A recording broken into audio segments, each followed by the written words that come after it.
বাংলাদেশের সাবেক প্রধান নির্বাচন কমিশনার এটিএম শামসুল হুদা মারা গেছেন। ৫ জুলাই রাজধানীর ইউনাইটেড হাসপাতালে চিকিৎসাধীন অবস্থায় তিনি শেষ নিঃশ্বাস ত্যাগ করেন। মৃত্যুকালে তার বয়স হয়েছিল ৮২ বছর।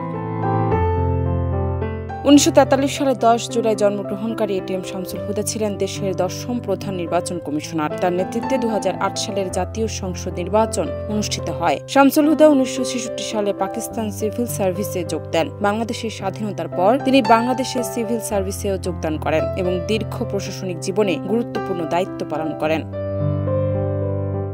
চাকরি জীবনে তিনি বাগেরহাট মহকুমা প্রশাসক, পানি সম্পদ ও অর্থ মন্ত্রণালয়ের সচিব এবং বাংলাদেশ কৃষি উন্নয়ন ব্যাংকের ব্যবস্থাপনা পরিচালক সহ বিভিন্ন গুরুত্বপূর্ণ পদে দায়িত্ব পালন করেন। তিনি ২০০০ সালে সরকারি চাকরি থেকে অবসর নেন। জান্নাত নিপু, দেশ রূপান্তর।